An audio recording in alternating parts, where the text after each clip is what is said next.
बिस्मिल्लाहिर्रहमानिर्रहीम। अस्सलाम वालेकुम, वेलकम टू माय चैनल। आज हदीस से रिलेटेड आप लोगों से एक वजीफ़ा शेयर करूंगी। तो जो वज़ू करे, वज़ू करने से पहले ये पढ़ ले तो इंशाअल्लाह अज़ीज़ जब तक उसका वज़ू कायम रहेगा, करामन कातिबीन यानी लिखने वाले फरिश्ते उसके लिए नेकियां लिखते रहेंगे। तो हज़रत अबू हुरैरा रदी अल्लाह तआला अन्हु से रवायत है कि रसूल सल्लल्लाहु अलैहि वसल्लम ने फरमाया, ए अबू हुरैरा, तुम्हें ऐसा अमल ना बताऊं जिससे तुम्हारे करामन कातिबीन तुम्हारे लिए नेकियां लिखते रहें। तो हज़रत अबू हुरैरा रदी अल्लाह तआला अन्हु ने फरमाया कि जी हजूर, ज़रूर इरशाद फरमाइए।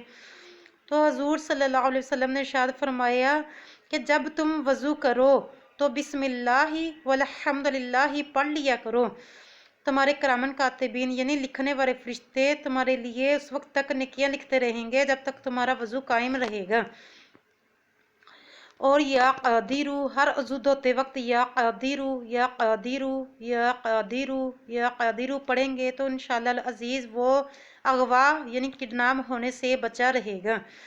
अगर कोई घोड़े पर सवार हो और सवार होते वक्त बिस्मिल्लाहि वल्हम्दुलिल्लाहि पढ़ लिया करे तो हर हर कदम पर उसे नेकी मिलती रहेगी। और अगर कोई कश्ती में सवार हो तो कश्ती में सवार होते वक्त बिस्मिल्लाहि वल्हम्दुलिल्लाहि पढ़ लिया करे तो उसको उस वक्त तक नेकियां मिलती रहेंगी जब तक वो उस कश्ती से नीचे ना उतर आए, उसका सफ़र पूरा ना हो जाए। और बिला हिफाजत इंशाअल्लाह अल्लाह ताला के हिफ्ज़ो अमान में रहेगा, हिफाजत से अपनी मंजिल मकसूद तक पहुँचेगा। तो ये करने की सादत उससे ही नसीब हो सकती है जिसको अल्लाह रब्बुल इज़्ज़त चाहेगा। तो अल्लाह रब्बुल इज़्ज़त को मनाने की भरपूर कोशिश कीजिए। अल्लाह के आगे रो रो कर गिड़गिड़ा कर अपने गुनाहों की मुआफ़ी तलब कीजिए। हर वक्त वज़ू में रहिए। रमज़ान मुबारक में तो वैसे भी वज़ू में रहना ज़्यादा सवाब है। अगर सोए हुए हैं तब भी रमज़ान मुबारक में आपको सवाब, आपको नेकियां मिलती रहेंगी।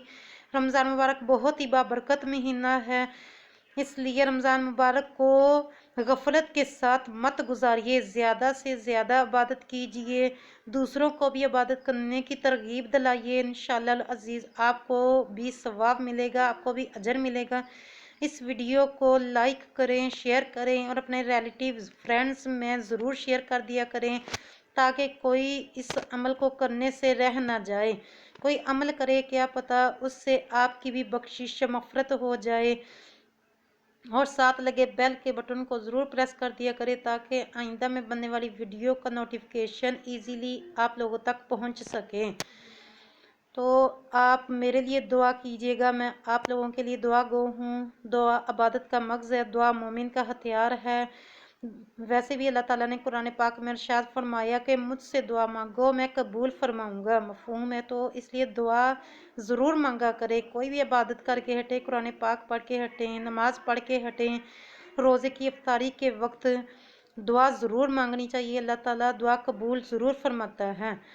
दुआ के शुरू में और एंड में दरूद पाक ज़रूर पढ़ना चाहिए। दरूद पाक की भी बहुत ज़्यादा फजीलत है। दरूद पाक भी एक दुआ है। अगर आप कोई दुआ नहीं मांग रहे हैं, दरूद पाक ही पढ़ लिया तो वो भी दुआएं पूरी होने का सबब बन सकता है। तो आप उठते बैठते चढ़ते फिरते रमज़ान मुबारक में ज़्यादा से ज़्यादा दरूद पाक की कसरत कीजिए। अस्तगफिरुल्लाह अस्तगफिरुल्लाह पढ़िए, अल्हम्दुलिल्लाह अल्हम्दुलिल्लाह पढ़िए। एक एक लफ्ज़ पर, एक एक हर्फ पर अल्लाह ताला रमज़ान मुबारक में ज़्यादा से ज़्यादा, दुगना से दुगना बढ़ा चढ़ा कर सवाब अता फरमाता है। रमज़ान मुबारक में तो वैसे भी आता है कि अल्लाह ताला शयातीन को जगड़ देता है, जहन्नम के दरवाज़े बंद फरमा देता है। अल्लाह ताला फरमाता है कि नेकियां करो, भरपूर ज़्यादा से ज़्यादा नेकियां करो। है कि इबादत करने वाला है, कि मुझसे मग़फ़िरत तलब करने वाला। तो इफ्तारी के वक्त अल्लाह ताला 10-10 लाख को जहन्नम से आज़ाद करता है जिस पर जहन्नम वाजिब हो चुकी होती है। तो अपने भी गुनाहों से तौबा कीजिए, अपने लिए भी दुआ कीजिए और मेरे लिए भी भरपूर दुआ कीजिए। मैं आपको दुआ में याद रखूँगी, आप मुझे दुआ में याद रखिए। बहुत ज़्यादा ख्याल रखिए। अल्लाह निगहबान।